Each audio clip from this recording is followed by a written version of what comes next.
enemigos se alejen, los sustos en ti se alegren, si se alegrarán con gozo, victorioso es Él. Levántate,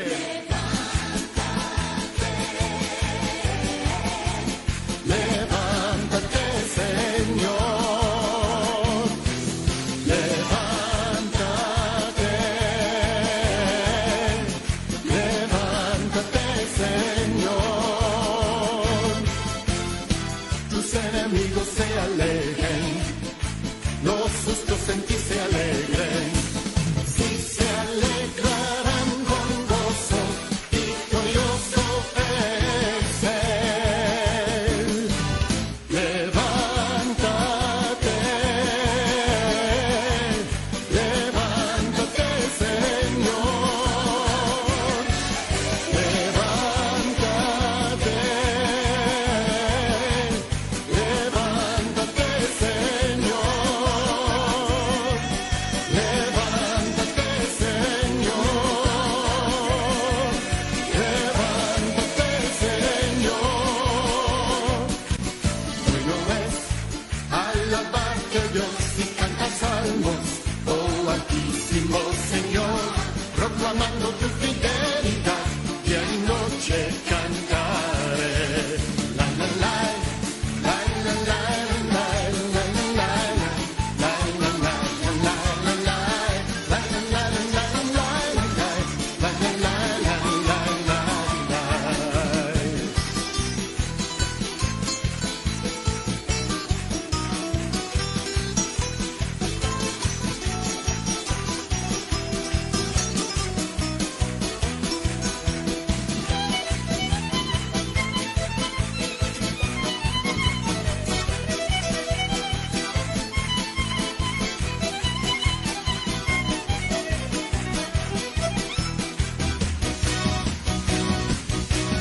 Moraré en tus atrios, Dios, como el árbol crece en el Líbano. Creceré en la casa de Adonai y allí siempre viviré. La la la, la la la, la la la, la la la, la la la, la la la,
Muy buenas noches, qué grato nuevamente poder encontrarnos en este tiempo, en este espacio maravilloso que nos está regalando el Señor en esta preciosa noche.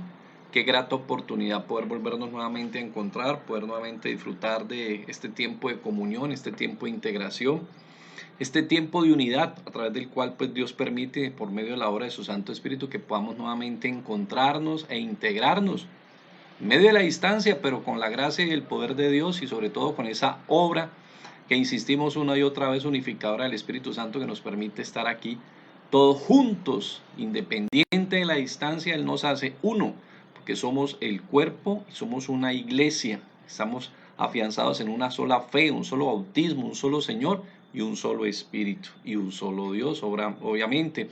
Por eso le damos muchas gracias por este tiempo y queremos entonces de manera muy especial, ahorita vamos a orar por este tiempo de alabanza y de adoración y pedirle al Señor que nos guíe en este tiempo maravilloso que también es muy importante y que hace parte realmente de esta reunión. No simplemente es un tiempo más por ocupar, sino que es un tiempo que prepara y dispone nuestro corazón para poder disfrutar de su presencia. Bendito Dios, te damos muchas gracias por esta nueva noche que tú nos estás regalando y por esta oportunidad maravillosa de poder nuevamente integrarnos, esta oportunidad maravillosa de poder ser nuevamente uno en Cristo Jesús, bendito Dios, de poder congregarnos para la gloria y para la honra tuya. Permite ahora que podamos entonces disfrutar de este tiempo de alabanza a través del cual tú, por medio de la obra preciosa de tu Santo Espíritu, vayas preparando nuestro corazón para ese tiempo maravilloso de tu palabra. En el nombre de Jesús, Señor, queremos alabarte, exaltarte y glorificarte como solo tú eres digno de ser alabado, exaltado y glorificado.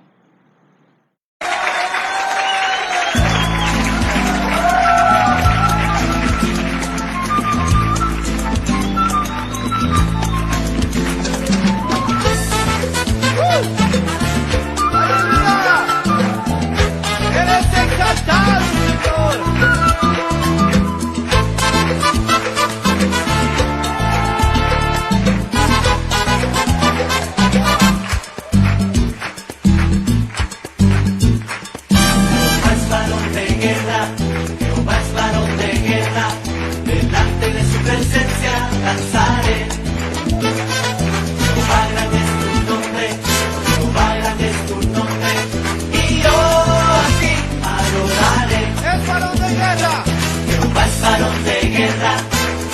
Varón de guerra, delante de su presencia danzaré. ¡Grande es tu nombre!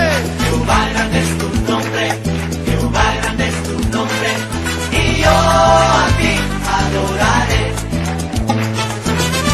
¿Quién como tú, oh Jehová, entre los dioses?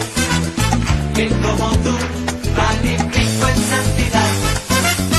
Mis enemigos derrotaste con tu diestra. Tú eres mi salvación. ¡Digamos todo! Y si yo canto, canto para Él. Y si yo danzo, danzo para Él. Porque Él es digno, digno de honor. Y si yo canto, canto para Él. Y si yo danzo para Él,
salvación. Ahora cantamos todos. Y si yo canto para Él. Y si yo danzo para Él, porque Él es digno de honor. Y si tú cantas, Y si yo canto para y si tú Él. danzas, Y yo danzo para Él, porque Él es digno de honor. Porque Él es digno de honor. Porque Él es digno de honor.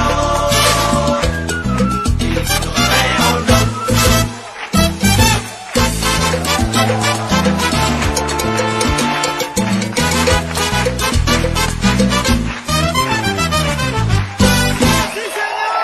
¡Aleluya! ¡Da tu alabanza a Él!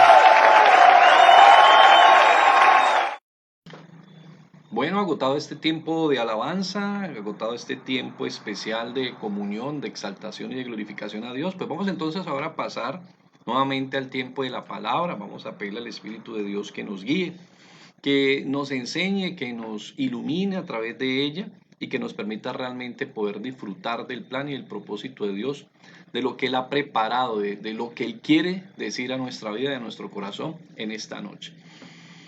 Bendito Dios, te damos muchas gracias por este tiempo hermoso que tú nos estás regalando. Padre bueno, tú eres quien permite que podamos de alguna manera acceder y poder encontrarnos en este tiempo y poder disfrutar de este espacio de comunión, de intimidad, Señor, de integración. Por medio de tu palabra, Padre fiel, ahora nosotros necesitamos, queremos, y tú conoces la demanda de cada uno de nosotros en nuestro corazón, recibir la atención, la administración, Señor, el sustento, el alimento, la nutrición que requiere realmente nuestra vida y nuestro corazón de parte de ti. Por favor, toma el control de nuestras vidas y permite que verdaderamente bajo tu guía, Espíritu de Dios, podamos ser plenamente entendidos, edificados, ilustrados y sobre todo ministrados por tu presencia y por tu obra. En el nombre de Cristo Jesús. Amén. Bien, muy buenas noches nuevamente. Les reitero, pues hace 8 días iniciamos una temática muy importante en Segunda de Timoteo, capítulo 2, que titulamos Esforzados en la Gracia. Y estuvimos viendo entonces cómo es una carta un poco con un hálito, ¿cierto?, de testamento, con un hálito de consejos especiales por parte de alguien quien de pronto de alguna manera ya está consciente de su partida y de la urgente necesidad que él tiene de hacer algunas recomendaciones especiales a la persona a la que él quiere de pronto dirigirle estas recomendaciones, ¿cierto? A quien, en este caso que todos entendemos de acuerdo a la palabra que está en 2 de Timoteo, que es él mismo, el destinatario Timoteo, que era ese discípulo amado, ese hijo amado en la fe que tuvo Pablo, y quien a pesar de sus carencias, de sus falencias, de sus debilidades, realmente fue una persona fiel y fue una persona obediente a Pablo. A pesar de, parece que en su carácter carecía de pronto un potencial explosivo, de un potencial expansivo, un potencial agresivo. De todos modos, a pesar, ¿cierto?, de que su carácter de pronto no pudiera expresar todo eso que de pronto podemos nosotros esperar que se demande de un líder o de alguien que va, en este caso, a tomar la posta de Pablo. De todos modos, Pablo siempre lo tuvo en la estima suficiente, lo acompañó a Pablo en momentos muy determinantes, en muchos de los momentos, de hecho en casi todos que lo llamó y lo convocó, ahí estuvo Timoteo a pesar de sus flaquezas, de sus debilidades y a pesar de sus necesidades. Es una de las epístolas que se conoce como pastorales junto con Primera de Timoteo y Tito, que pues específicamente porque en ellas de pronto encontramos un contenido muy especial, ¿cierto?, destinado a la iglesia, a la conducta, al manejo y algunas actividades propias de la congregación como tal. Por eso se les ha conocido y se les ha distinguido como pastorales desde tiempo atrás. Venimos diciendo entonces que el propósito realmente en este caso de Pablo era que Timoteo, ¿cierto?, de alguna manera tuviera las recomendaciones necesarias, dada la posible partida o el posible momento ya de no estar más aquí entre los mortales de Pablo. Entonces él le manda esta carta haciéndole un énfasis especial de que pudiera ir a visitarle. Pero en el entretanto, pues para eso manda la misiva, le hace unas recomendaciones acerca del ministerio que estaba desarrollando y que era pertinente que él tuviera en cuenta, sobre todo pues en la misma medida de lo que Pablo iba viviendo, lo que Pablo iba experimentando, las confrontaciones, las luchas, el asedio continuo contra el Evangelio como tal, su obra, su trabajo, este propósito, este ministerio, ¿cierto? De la gracia, de la justicia por la fe, que no era muy bien visto por quienes de pronto entendían también algo de la materia, pero no tenían la luz ni la revelación plena que le había sido dado tanto al apóstol como a los nuevos apóstoles, quienes hacían y constituían lo que era la iglesia del primer siglo, que empezaba este proceso expansivo del cual usted y yo y todos los creyentes en el día de hoy somos fruto de ese trabajo que se empezó en esos primeros siglos, en ese primer tiempo, aquí más o menos año 50, 54, 55 más o menos que está datada esta carta.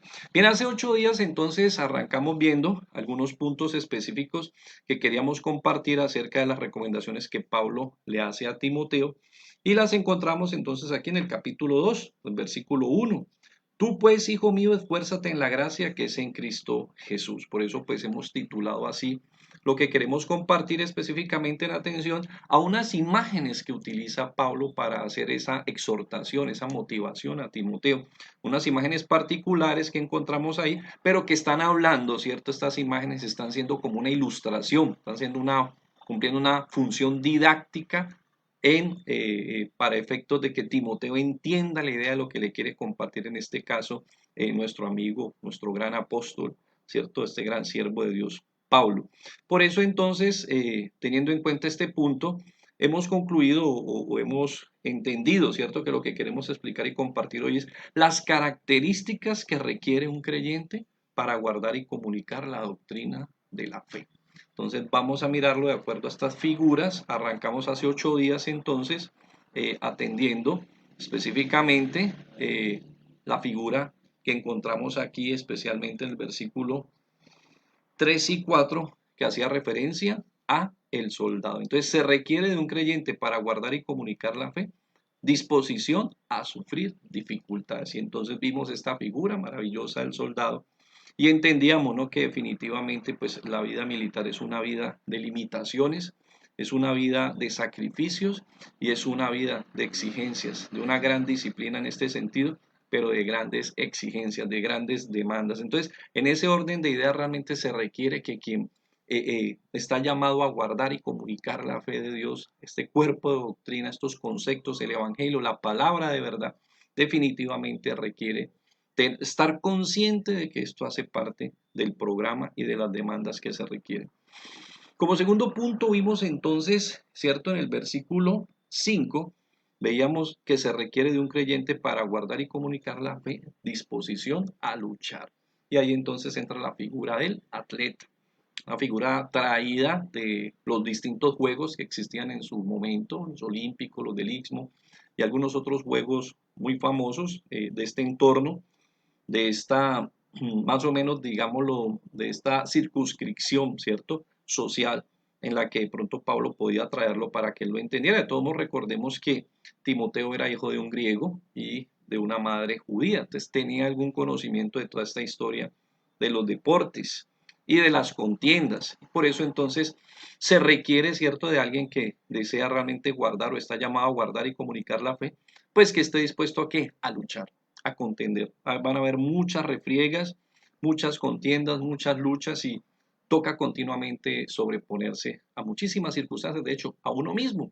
Por eso compartíamos Santiago 1:8 que dice, el hombre de doble ánimo es inconstante en todos sus caminos. Entonces, se requiere sobreponerse continuamente a uno mismo y sus debilidades. También veíamos entonces en el versículo 6 una imagen muy particular y es el labrador. Se requiere de un creyente para guardar y comunicar la fe, disposición a trabajar, pero trabajar arduamente. Para eso sale entonces la figura del labrador. Y ahí quedamos hace 8 días entonces, luego de haber hecho la introducción de lo que hemos dicho. Quedamos entonces en esta figura del labrador. Estuvimos viendo entonces que es un trabajo agotador, de hecho, disponerse hasta el agotamiento. De pronto no va a obtener el producido por generación espontánea. Se requiere es una acción persistente en lo que corresponde hacer, ¿cierto? A este tipo de figura, lo que es un obrero, un labrador del campo específicamente. Lo demás pues está en las manos del Señor, Él tiene que hacer lo que le corresponde, todos entendemos, ¿cierto? Trabajar la tierra, sembrar, hacer el seguimiento, sobreponerse a todas las inclemencias y finalmente pues estar dispuesto a recoger también, que sigue siendo trabajo la cosecha, luego transmitir, venderla, negociarla. Bueno, esto es un trabajo que no cesa en ningún momento. Por eso se dice entonces que se requiere un trabajo continuo, agotador, es un trabajo a sol y lluvia, de día y de noche, desde temprano a veces y hasta muy tarde. En Colosenses 1:29 Pablo compartía su experiencia a los colosenses. Y él les decía, para lo cual también trabajo, luchando según la potencia de él, la cual actúa poderosamente en mí. Entonces, definitivamente Pablo entendía que él hacía lo que le correspondía hasta donde él podía hacerlo, pero también sabía que el poder de Dios le ayudaba a alcanzar el producido mucho más allá aún de lo que él esperaba. Él hacía su parte, pero Dios definitivamente ponía esa parte en la cual nosotros no podemos participar. Bien, entonces vamos hoy al tercer punto, la tercera figura, y es que se requiere de un creyente para guardar y comunicar la fe, disposición a evaluarse, a examinarse, a exponerse, ¿cierto?, a un examen, y en este caso entonces encontramos la figura de un obrero. Segunda Timoteo 2:15 dice, procura con diligencia presentarte a Dios aprobado como obrero que no tiene de qué avergonzarse, que usa bien la palabra de verdad. Entonces, en este caso vamos a encontrar dos características que se requieren, ¿cierto? O dos características que encontramos en esta figura que utiliza Pablo, es la integridad y la aptitud. Se requiere que sea íntegro y apto. Entonces, íntegro, porque se pide que pase favorablemente un examen, ¿cierto? Por eso dice, procura con diligencia presentarte a Dios aprobado. Alguien que ha sido expuesto a una evaluación, ¿cierto?, de integridad y pasa esta evaluación. Primera de Tesalonicenses 2:4 nos dice, sino que según fuimos aprobados por Dios para que se nos confiase el Evangelio, así hablamos, no como para agradar a los hombres, sino a Dios, que prueba nuestros corazones. Pues bien, se requiere realmente de que esta persona que está llamada a guardar y a comunicar, pues definitivamente tenga esta disposición, sea un hombre que pueda presentarse como ese obrero que no teme la evaluación, no porque sea perfecto, no porque no tenga defecto, no porque no tenga falencias, sino porque de todos modos lo motiva la integridad, o sea, sabe que sus motivos y sus razones realmente en ellos no subyace, no hay algo escondido, no hay algo tapado, ¿cierto? No hay algo de pronto negro, oscuro, sino que no teme. A la hora que es llamado al examen, pues él sabe que en medio de todas sus carencias, él ha cumplido la tarea de acuerdo a su capacidad. Entonces ahí encontramos que este obrero se requiere que no tema a la evaluación. Y de igual manera que sea apto, ¿cierto? Que traza bien, dice aquí la palabra, que usa bien la palabra de verdad. Por eso dice, procura con diligencia presentarte a Dios aprobado como obrero que no tiene de qué avergonzarse y usa bien la palabra de verdad. Ese usar se refiere, es un término de carpintería, digámoslo así, o de banistería. Se refiere a un corte preciso, un corte bien hecho, un corte bien trazado. Pero pues que en sus distintas acepciones y estudios, ¿cierto? Se llega a entender de que lo que se refiere es a que él trata bien la palabra. Él realmente hace el estudio correspondiente a la palabra, entiende realmente lo que significa la palabra y lleva a la aplicación correcta la palabra, que nos referimos pues a la palabra de verdad, al evangelio, ¿sí? Como lo dice Efesios 1:13.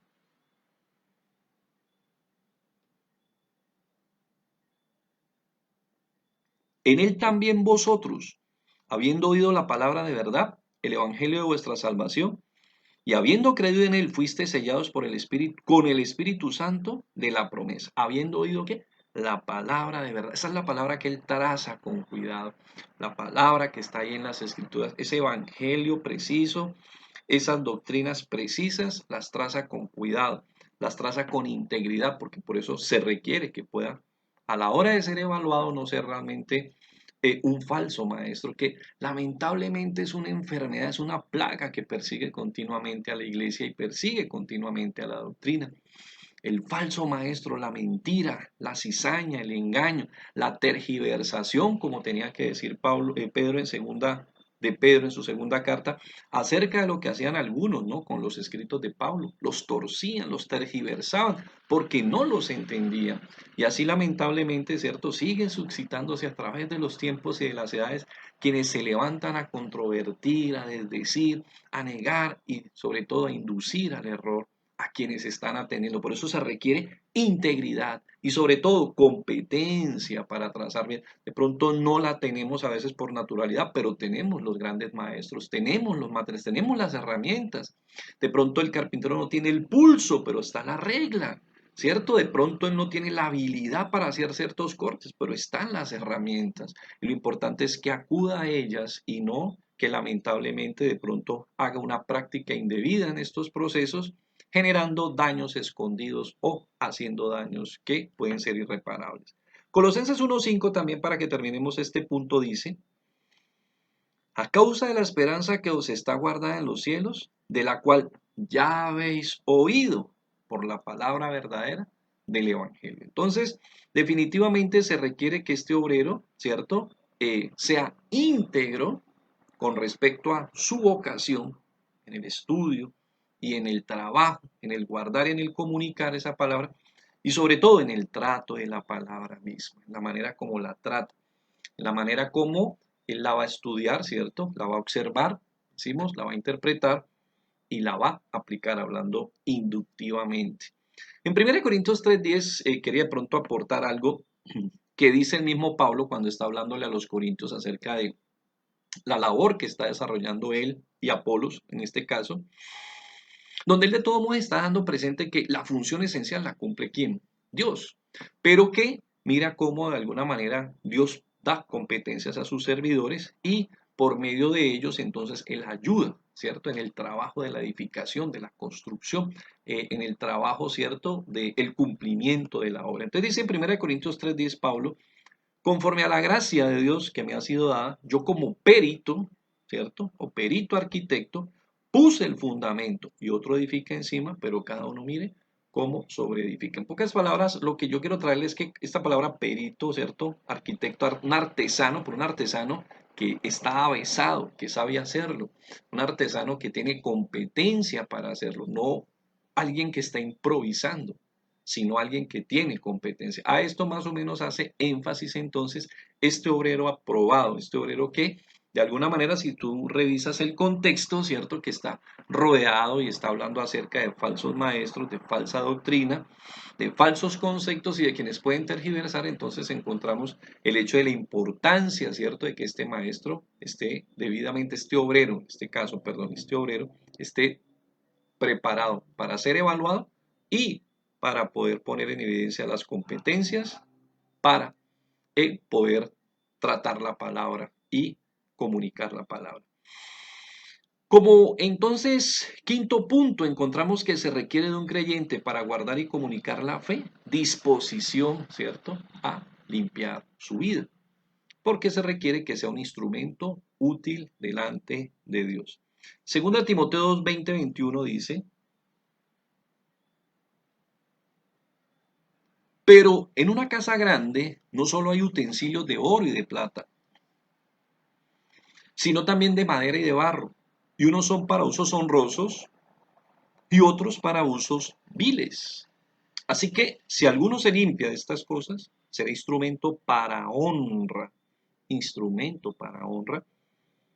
santificado, útil al Señor y dispuesto para toda buena obra.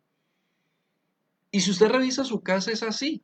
Si usted revisa su casa, ¿cierto? Hay una vajilla. Algunos tienen una vajilla guardada que es para ciertas ocasiones especiales. Esa vajilla no es de combate, discúlpeme de pronto la expresión, no es la que se usa en el día a día normalmente, sino que es una vajilla para ocasiones especiales. A veces hay una cubertería para ocasiones especiales. De hecho, en el mundo, ¿cierto? De, de las bebidas espirituosas que se llaman, hay unas bebidas que pueden llegar a ser extremadamente costosas y que por eso se pueden exhibir con cierto lujo, ¿sí? Se pueden exhibir porque la gente conoce el nombre, conoce la reputación de la marca y sabe que es oneroso, como hay otras que sencillamente pues van donde pueden ir escondidas, donde nadie necesita verlas, ¿sí?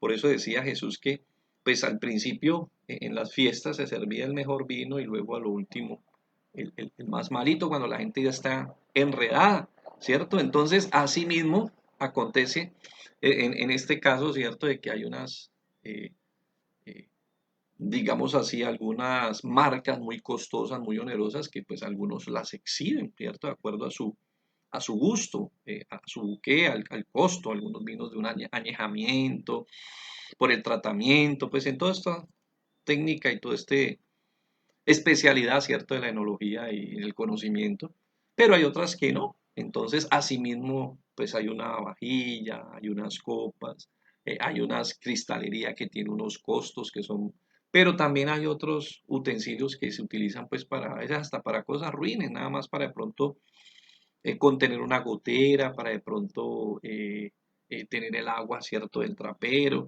De pronto, como se utilizaba antiguamente, cuando estaban las casas antiguas de campo, que la gente pues no salía a la intemperie porque los baños, todos los servicios estaban muy lejos, entonces había una mica que llamaban, una baseña.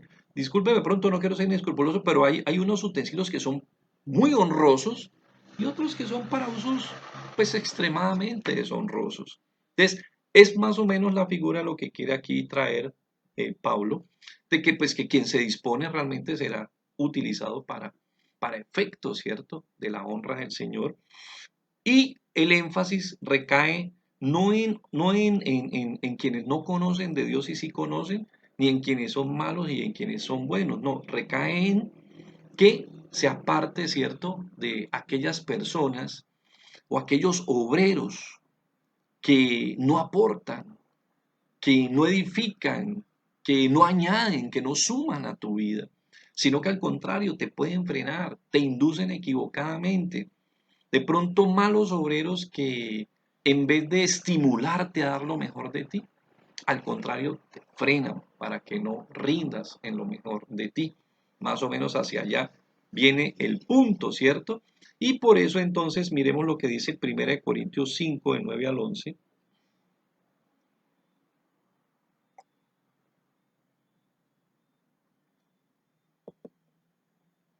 5 al 9 al 11 dice Pablo, 1 Corintios: os he escrito por carta que no os juntéis con los fornicarios, no absolutamente con los fornicarios de este mundo, o con los ávaros, o con los ladrones, o con los idólatras, pues en tal caso sería necesario salir del mundo. Más bien os escribí que no os juntéis con ninguno que, llamándose hermano, fuere fornicario o avaro, o idólatra, o maldiciente, o borracho, o ladrón. Con tal, ni aun comáis. Entonces, el punto aquí, cuando empieza con el primer punto, ¿cierto?, de que sea un instrumento útil y especialmente que esté limpio, ¿cierto?, que sea un instrumento, por eso dice que si alguno se limpia, entonces cuando se refiere a eso es no dejarse influenciar por creyentes tibios. Y aquí tenemos entonces la figura que usa Pablo, y es por cuando él se refiere a que no nos juntemos con un borracho, con un fornicario, con un idólatra, no es con gente que no conoce, es con la gente que conociendo sigue en estas prácticas, porque te inducen al error, te inducen mal, no te están dando el testimonio correcto, no están dando realmente la luz correcta a tu vida, no están dando la dirección correcta a tu vida. Entonces, en este orden de ideas, en la parte de limpiar, ¿no es cierto?, de ser instrumento, que si nos limpiamos de estas cosas, de que de todo este entorno, de de estos hierros, de estas falsas doctrinas, que es el contexto que tiene aquí el material, entonces definitivamente podremos caminar de acuerdo al plan y al propósito de Dios. Entonces, por eso dice, perdón, decía, ¿sí? Así que si alguno se limpia, primero hablaba de el común de las vasijas, pero entonces viene luego a invitar al instrumento que ha de ser usado por Dios. Entonces, la primera invitación es a que seamos limpiados. Luego, santificados, ¿cierto? O que participemos de su santificación. Dice el mismo texto, así que si alguno se limpia de estas cosas, será instrumento para honra, santificado. Entonces, aquí pues recordemos que esta palabra hace referencia a ser apartado para la honra de Dios. Y podemos de pronto encontrar dos aspectos, ¿cierto? El aspecto en el que tú eres santificado para participar de tu relación con Dios y tú eres santificado en el sentido en que eres apartado del mundo. Entonces, estás siendo santificado para sumarte, para disfrutar de la gloria de Dios. Y en el otro orden, eres santificado para cada día irte desarraigando más y más de lo que es ese sistema que conocemos como el mundo. Entonces, en el primer punto, para vivir para Dios, 2 de Tesalonicenses 2:13, dice, pero nosotros debemos dar siempre gracias a Dios respecto a vosotros, hermanos amados por el Señor, de que Dios os haya escogido desde el principio para salvación, mediante la santificación por el Espíritu y la fe en la verdad. Dios nos escoge para que disfrutemos de su gloria. Y en el otro orden de idea también nos llama para apartarnos del mundo. Romanos 6:19. Dice, hablo como humano por vuestra humana debilidad. Así que como para iniquidad presentasteis vuestros miembros para servir a la inmundicia y a la iniquidad, así ahora, para santificación, presentad vuestros miembros para servir a la justicia. Entonces la idea es irnos desprendiendo, ¿cierto? Irnos apartando definitivamente pues de este sistema que no glorifica a Dios, porque si alguno ama al mundo, pues se torna enemigo de Dios, sentencia sin ninguna, como digamos, podemos decir así, sin ninguna sombra, sin ninguna, como se conoce, algún espacio gris, sin dejar lugar a dudas, dice Santiago. El que es amigo del mundo, pues lamentablemente es enemigo de Dios. Entonces, este instrumento ha de ser limpio, ha de ser santificado, ¿cierto? Y dice también útil. Vamos a mirar entonces a qué se refiere. Y es que es fácil de usar o rentable. Cuando nos referimos a eso es que es una persona que añade, es una persona que aporta, es una persona que suma, no es una persona que resta, no es una persona que divide. Y tenemos un excelente ejemplo en la vida de Filemón.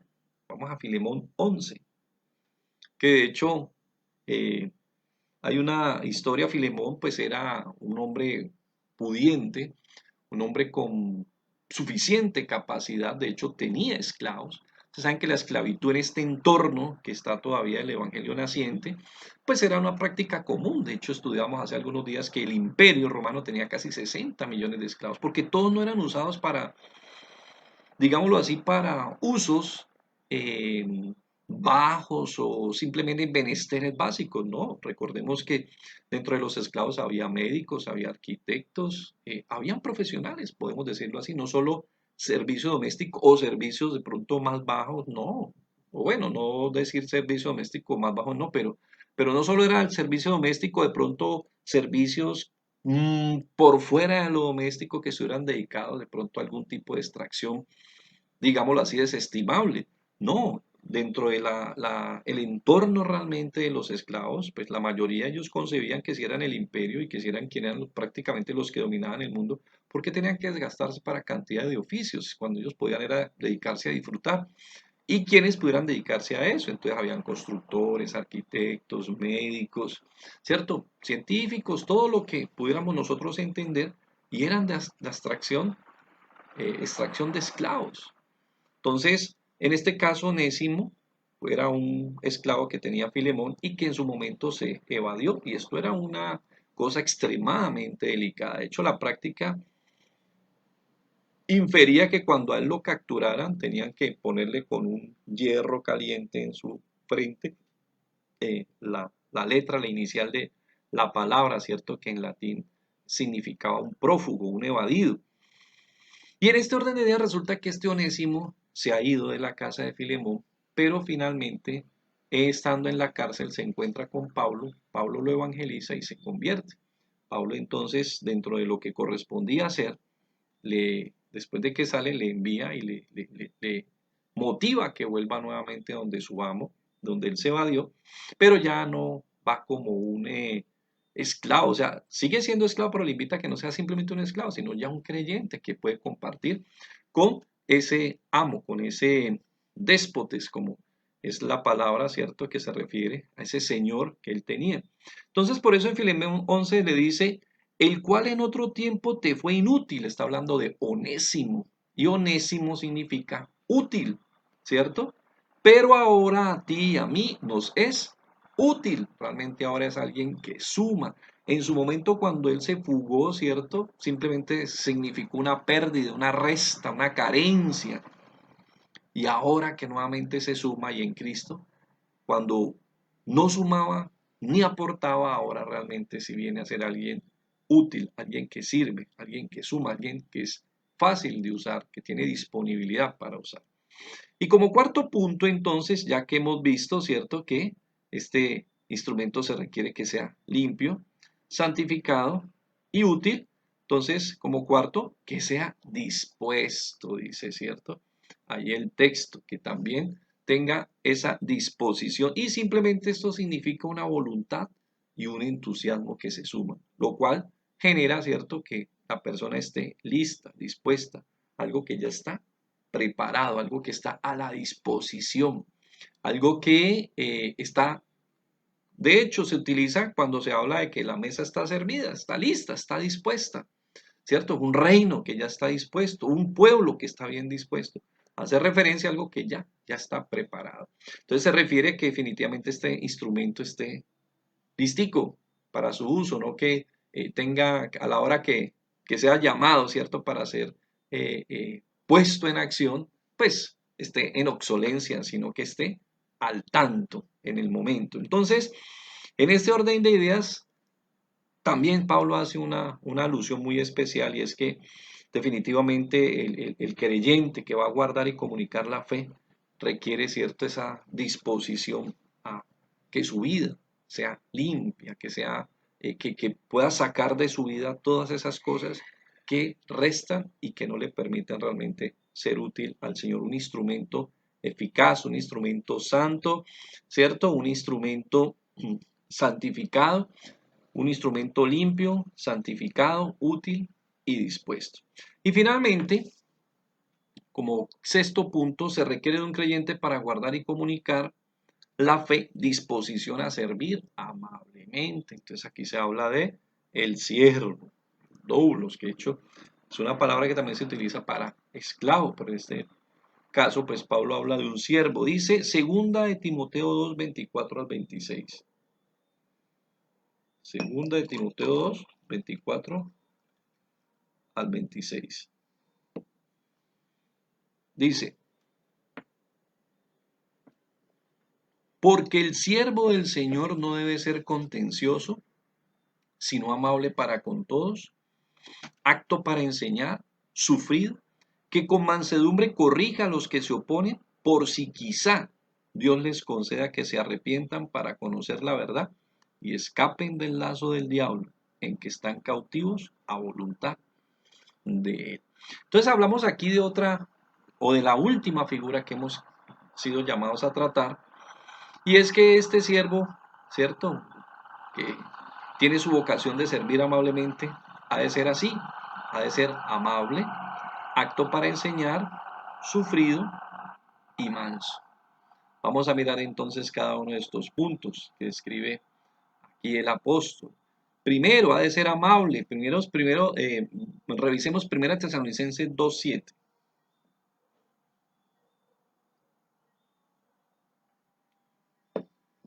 Dice, antes fuimos tiernos entre vosotros, como la nodriza que cuida con ternura a sus propios hijos. Entonces, qué importante entender que quien está llamado a ejercer el liderazgo ha de hacerlo en este orden de ideas, ¿cierto? con compasión, con identidad.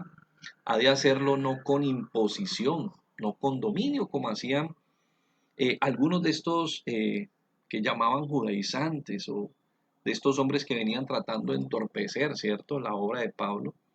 Por eso él en segunda de Corintios hace una crítica, ¿no? Cuando él dice que si viene alguien que les maltrata, alguien que los denigra, alguien que los atropella, ustedes lo tienen como una gran autoridad, ¿cierto? No sé, es una debilidad que hay en el carácter humano. Pero en cambio yo, como decía Pablo, que he venido, que los he tratado con consideración, de hecho con ternura, ¿sí? Me desestiman. Y así a veces parece ser, ¿no? La gente atiende a quien grita, a quien atropella, lo miran como autoridad, pero desestiman realmente a quien es cordial, a quien de pronto trata con consideración, con identificación. Por eso entonces este siervo ha de ser amable. También ha de ser apto para enseñar, y la palabra es didáctico, ¿cierto? Y no se refiere a que él sea el mejor maestro, que sea un hombre muy ilustrado, sino a que tenga esa facilidad para que lo que él va recibiendo lo pueda comunicar. No es que él sea el acopio del conocimiento, sino que tiene la capacidad de transferir lo que va llegando a él. Entonces, es algo bien interesante. Por eso dice 1 Timoteo 3:2. En la última parte del texto dice: pero es necesario que el obispo sea irreprensible, marido de una sola mujer, sobrio, prudente, decoroso, hospedador, apto para enseñar. Es muy importante que tenga esa capacidad y esa habilidad. Por eso, pues, es muy importante un llamado que tenemos como creyentes, ¿no? Nosotros tenemos un mensaje que comunicar. Tenemos un mensaje que impactó nuestra vida, que liberó nuestra vida, que ha venido en un proceso de transformación de nuestra vida y que nos alegraría que otros conocieran. Es un mensaje que nos cuesta callar, es un mensaje que nos cuesta guardar, es un mensaje que cuesta esconder. Por eso en cierta parte Jesús dice que una luz uno no la utiliza para meterla debajo de la cama, la luz se utiliza para ponerlo en el lugar más alto, donde más pueda ya expandir su luz. Y en este caso, asimismo nosotros tenemos un mensaje para comunicar, un mensaje para enseñar, y por eso se requiere tener esa aptitud para comunicarlo. Que también tenga esa disposición, ¿cierto?, al sufrimiento, como hablábamos del soldado. Y vuelvo y reitero, aquí no es un llamado al masoquismo, no, es entender que es un desafío, es una labor que implica estas demandas. Y hay muchas labores, la medicina. ¿Cuántas veces tiene que negarse, cierto, un profesional de la medicina, negarse sus espacios, negarse, ciertos momentos, trasnochos, turnos increíbles? Pero pues es parte, ¿cierto? Él entiende que es su vocación. De hecho, en estos momentos tan difíciles que han tenido que salir a ponerle el pecho a la brisa, ¿cierto? Que han tenido que salir a mostrar su vocación y su llamado, y donde lamentablemente pues no entendemos de dónde aparecen algunos personajes que lo que hacen al contrario es controvertir su función, su tarea y su labor. Pero entendemos que es una vocación que implica pasar por muchos vejámenes, decíamos la misma milicia, ¿cierto? ¿Cuántos tienen que pernoctar en este momento? ¿Cuántos en este momento están pernoctando en la selva? Y no en un lugar dispuesto, sino donde les corresponda en su momento organizarse. O sea, son muchos sacrificios. Por eso en 1 Pedro 2:21 al 23 también se nos dice que llamados a guardar y comunicar, pues esto requiere pasar a veces por algunos vejámenes. Y aquí el ejemplo lo tenemos en el siervo sufriente. Cuando compartíamos 1 Pedro 2, pues recordamos que este es un ejemplo que tenemos en ¿quién? En Jesús. Dice: pues para esto fuisteis llamados, porque también Cristo padeció por nosotros. Ha venido hablando aquí en el contexto de nuestro llamado a acatar las autoridades civiles y las autoridades laborales. Y de hecho, frente a algunas de estas autoridades laborales, pues a veces se padecen, ¿no? Hay buenos dirigentes y hay dirigentes muy incómodos. Entonces dice que porque también Cristo padeció por nosotros, dejándonos ejemplo. ¿Para qué? Para que sigamos sus pisadas, el cual no hizo pecado ni se halló engaño en su boca, quien cuando le maldecían, esto es hermoso, no respondía con maldición. Cuando padecía, no amenazaba, sino encomendaba la causa al que juzga justamente. Entonces, muchas veces, como le ha pasado a tanta gente, recuerdo que alguien nos contaba una vez que fue a compartirle con la mayor motivación de su corazón a alguien, y lo que hizo fue llamar a sus guardaespaldas y a este hombre lo sacaron textualmente, ¿cierto? Con sus piernitas al aire, lo tiraron así, de sopetón a la calle, por compartir el evangelio. Y esto es lo menos, ¿no? Por decir, es bastante incómodo, pero hay cantidad de situaciones, pero cantidad de situaciones. Testimonio muy fuerte, ¿no? Muy fuerte, que está en un material que se llama Por mi espíritu, de Jonathan Gofford, hablando acerca de la historia y la incursión de Japón en China en los años 1900, iniciando, y habla cómo estos hombres llegaron atropellando todo lo que era el ministerio de evangelismo que existía en su momento. Y un hombre contaba, ¿no?, cómo realmente él fue impactado. Él era en su momento mandarín en China, de una población, pero le tocó ver cómo a una dama, una mujer, una mamá con su niño, el niño tomado de la mano, los hicieron ubicarse en un hueco y los enterraron textualmente vivos. A lo cual, y frente a esta situación, dice que la dama lo único que les dijo es: nosotros solo hemos venido a hablar del amor de Dios. ¿Y así nos pagan ustedes? Y sin mediar palabra, y lo que más le impresionó a este hombre fue ver que su niño solo miraba a su mamá y no musito. Dice que fue tan impactante esta situación que no le quedó más que preguntarse qué había en esa mujer, qué había en ese niño, quién era ese Dios, y terminó convertido al cristianismo. Por eso hay muchas, esto tal vez es lo mínimo y no lo hago con el sentido de incomodar a nadie, para nada. Lo hago con el sentido de que entendamos de que hay medidas que solo Dios maneja y no significa que nosotros vamos a salir, ¿cierto?, de pronto por motivación propia a buscar algo innecesario. No, Dios sabe en qué situaciones nos va poniendo y en qué situaciones vamos pasando y a quién tenemos que mirar. Siempre en esa circunstancia, a Jesucristo.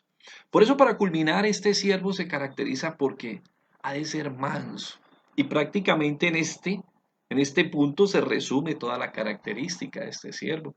Pero pues hay algunas precisiones para que quedara un poco más claro el planteamiento de las características de él. Pero en Mateo 11:29, en esta mansedumbre se reduce el propósito de este siervo.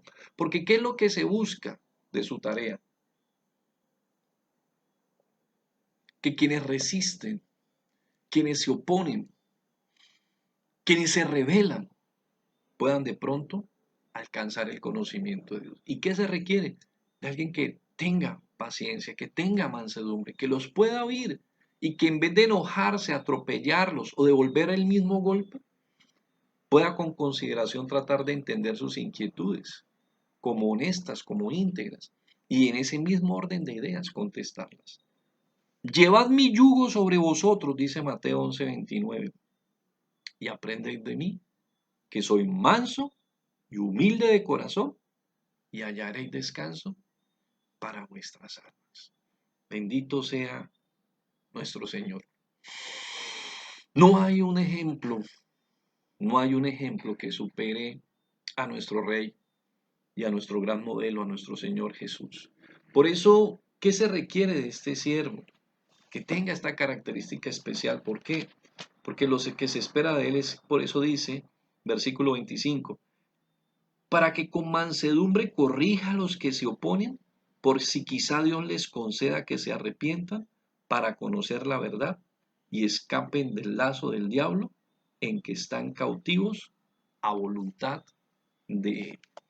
Así pues, por eso decía el apóstol de manera muy particular: esforzaos en la gracia, ¿cierto? Era el llamado particular que hace aquí el apóstol: esforzaos en la gracia. Y que decíamos que a veces puede sonar como incoherente, ¿no? Porque pues la gracia es algo que se recibe gratuito. Pero el llamado es a que permitamos que el poder que está a la disposición nuestra por parte de Dios sea puesto en actividad, pues por medio de nuestra actividad y que nosotros podamos realmente actuar eh, encorajados y embestidos de ese poder. De hecho, la misma palabra se utiliza en Efesios 6:10 y lo que se refiere es como cuando alguien, discúlpenme la expresión, lo embuten, ¿cierto?, en algo, y ese algo es el poder de Dios. Más o menos por el ejemplo que he encontrado yo, quienes de pronto conocen el mundo de la tauromaquia y han visto cómo visten a un torero, sobre todo con ese traje de luces, ese pantalón, pues uno se dice, ¿cómo es que entra él en ese pantalón? Pues resulta que este hombre, dos personas tienen el pantalón y otras personas lo cargan y ahí textualmente lo embuten dentro eh, de ese pantalón que él utiliza, ¿cierto? Ese traje de luces, discúlpeme la expresión, no suene, espero no suene castiza, o a él lo internan ahí prácticamente, no se lo pone, sino que a él lo vacían ahí dentro de eso, y a eso se refiere la palabra, ¿cierto? Esforzados en la gracia se refiere a que nosotros seamos, ¿cierto?, involucrados en ese poder de Dios y podamos actuar en la tarea y en el llamado, ¿cierto?, a guardar esta palabra, a guardar este depósito maravilloso, a guardar el Evangelio y a guardar la instrucción divina para poder comunicarla a otros. Y eso requiere entonces que nosotros hagamos nuestra tarea. Por eso, a manera de conclusión, simplemente quisiera compartirte donde nació todo este tema. Fue estudiando Josué, capítulo 11, versículo 19.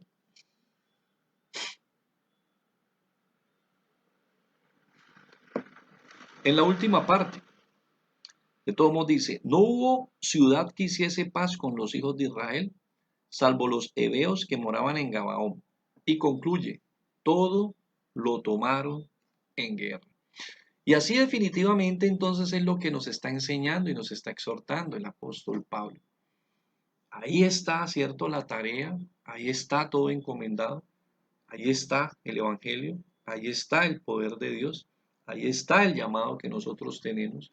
Simplemente hay que salir y cumplir la tarea. Pero vamos a encontrar, como encontró Josué, resistencia, oposición, pero como dice ahí mismo la palabra, todo venía de parte de Dios.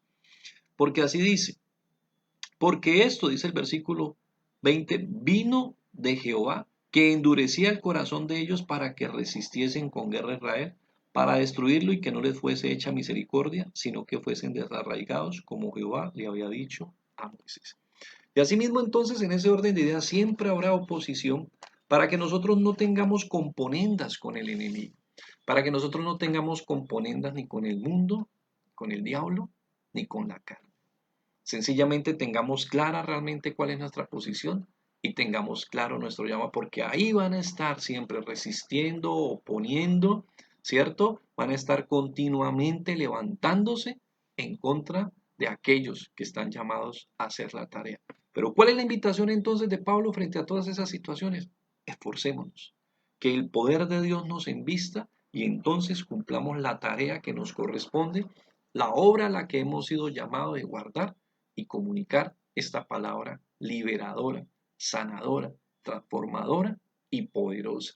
Que en medio de estos tiempos, que en los tiempos que nos antecedieron y en los tiempos que serán después de estos tiempos, y en los tiempos que serán después de esos tiempos, y en los otros tiempos, hasta que Dios decida manifestar su gloria entre nosotros, seguirá prevaleciendo con suficiencia y con poder. Por eso quiero invitarte entonces para que le demos gracias a Dios y para que entendamos que como le pasó a Josué, es nuestro llamado en este día. Todo lo tomaron en guerra, todo lo tomaron persistiendo, prevaleciendo, levantándose. Por eso, cuando venga la lucha, cuando venga la debilidad, cuando venga la adversidad, cuando venga, ¿cierto?, la contienda, cuando vengan las situaciones, recuerda, así se toman y así hemos sido llamados a tomar todo lo que Dios ha venido entregándonos y todo lo que Dios ha puesto a la disposición. No en nuestras fuerzas, con su suficiencia y poder. ¿Sí en qué? En obediencia, haciendo la tarea que nos corresponde. Finalmente, Josué hizo lo que le correspondía, pero la victoria claramente la dio fue el Señor. Ahí venía su ejército desde que empezó en Josué 6, se encontró con el ángel del Señor, con el ángel de sus ejércitos, y esos ejércitos siempre estuvieron delante de ellos. Ellos hicieron su tarea y Dios hizo la suya. Es el tiempo de levantarnos y es el tiempo de sobreponernos a estas situaciones y las situaciones que han venido rodeándonos, estos momentos difíciles, ¿cierto? Que se han levantado y se han suscitado, ¿cierto? Con tristeza, con melancolía, con adversidad, con luchas personales, con depresión, con quebranto, ¿cierto? Con soledad, con conflictos en mi casa, con desavenencias, con quebrantamientos, con todas estas situaciones. Vuelve otra vez la palabra y el Espíritu Santo nos dice, esforcémonos en la gracia, porque esto no ha cesado. Aún estamos llamados y recordemos entonces lo que nos recordaba el libro de Josué. Todo lo tomaron en guerra y esto vino de Dios, quien quería que los enemigos resistiesen para que finalmente fueran destruidos. Y así entonces, este es el tiempo en el que estamos llamados a sobreponernos en el nombre del Señor y en el poder de su Santo Espíritu. Porque torre fuerte es el nombre del Señor. A él correrá el justo y levantado será. Bendito Dios, te damos muchas gracias en este tiempo y te agradecemos por esta oportunidad que tú nos has regalado, por este espacio que tú nos has regalado y de todos modos, Señor, especialmente por tu luz y tu verdad, la que tú nos das a través de tu palabra. Toma cada vida, toma cada corazón, Señor. Hay tanta lucha en este momento, Señor. Hay tanto quebrantamiento, Señor. Hay tanta resistencia. Hay tantos momentos difíciles que se están viviendo en esta hora, Señor. Y solo tú conoces lo que está pasando en cada corazón. Por eso te pedimos de manera muy especial, Espíritu Santo, que sea este el tiempo en el cual tu pueblo, Señor, pueda escuchar el sonido de tu trompeta, pueda escuchar el sonido del Evangelio, pueda escuchar la voz del Espíritu Santo recordándonos que Cristo vino al mundo para poner su vida por cada uno de nosotros. Vino y se hizo hombre para venir a identificarse con cada una de nuestras necesidades. Vino para venir y mostrarnos que no estábamos solos, que tenemos un Dios que nos oye. Vino para venir a conocer mis luchas, mis conflictos, eso mismo que estás viviendo en estos días. Esa misma situación que estás viviendo con tu cónyuge, esa misma situación que estás viviendo con tus hijos, esa misma situación que estás viviendo hoy frente a tu trabajo, a quienes tienen el trabajo físico, a quienes tienen el trabajo virtual, a quienes se han quedado sin trabajo, Señor. Espíritu de Dios, te rogamos en el nombre de Jesús que por favor tu voz se oiga en el corazón de tu pueblo. Tu voz se oiga en el corazón, Señor, de todos aquellos a quienes tú has despertado, Señor, sus oídos espirituales. De que definitivamente, Señor, tu viento, Espíritu Santo, sople del norte y del sur, de oriente y de occidente, Señor. Y si hay alguna esperanza que está como aquellos huesos de aquella visión, Señor, seco sobremanera, Padre fiel, tú des vida a cada situación, tú des vida a cada esperanza muerta, tú des vida, Señor, en cada situación donde las esperanzas han sido establecidas como fallidas. Que recordemos a Abraham, Señor, luchando esperanza contra esperanza, Señor. Cada día pasaban los días y su cuerpo era más viejo y su esposa, Señor, no estaba en condiciones de procrear. Pero su fe no se debilitó, dice tu palabra, sino que se fortaleció en fe, dando gloria a Dios.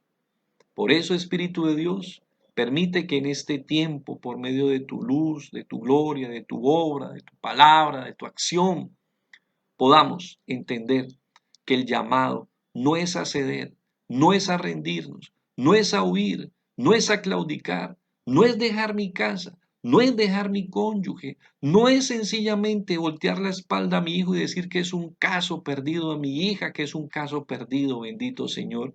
No es el tiempo, Padre fiel, de cerrar, no es el tiempo, bendito Señor, de sencillamente decir no más, sino que es el tiempo, como dice tu palabra, de esforzarnos en la gracia, Señor, porque el poder está a la disposición y el llamado, Señor, está de tu parte.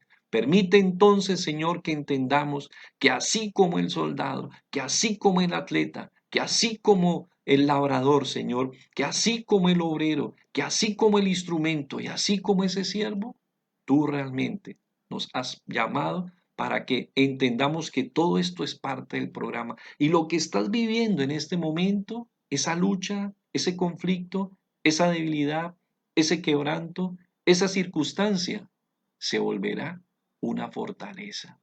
Porque como estudiábamos hace algunos días, Él nos consuela en los momentos más difíciles para que por medio de ese consuelo mañana seamos instrumentos, no nosotros, sino Él, por medio de el consuelo que puso en nosotros de otras personas.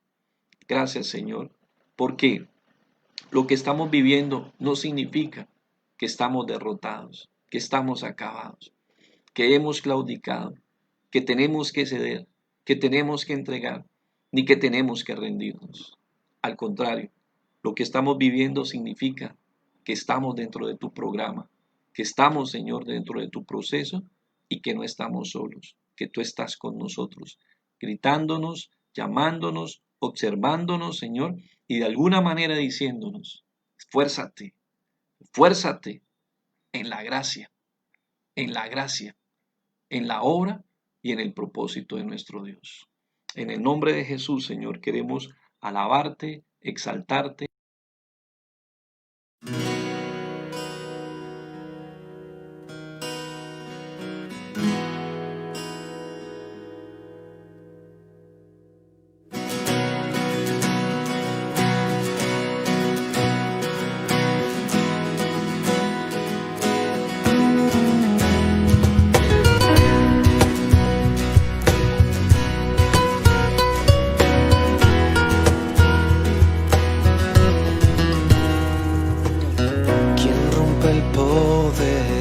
Del pecado, su amor es fuerte y poderoso, el Rey de gloria, el Rey de majestad.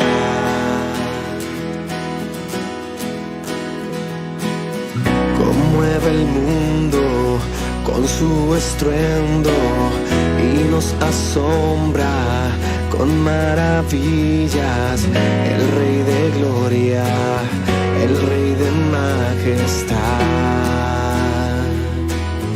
Gracias sublimes, perfecto es tu amor, tomaste mi lugar, cargaste tú mi cruz.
es el Cordero de Dios.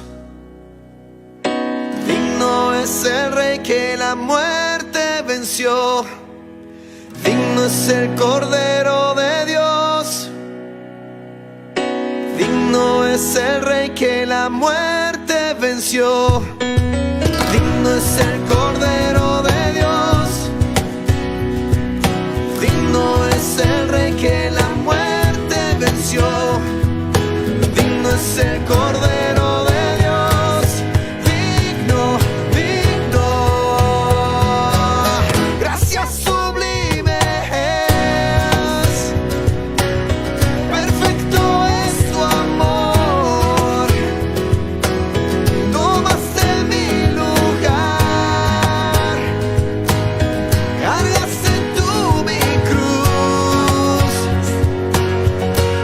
Tu vida dice allí.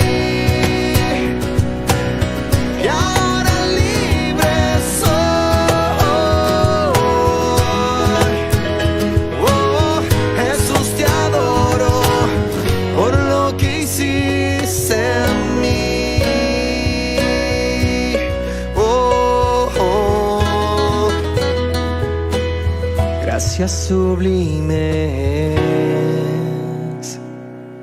Perfecto es tu amor. Tomaste mi lugar. Cargaste tú mi cruz. Tu vida dice allí. Y ahora libre soy. Oh, Jesús, te adoro por lo que hiciste en mí.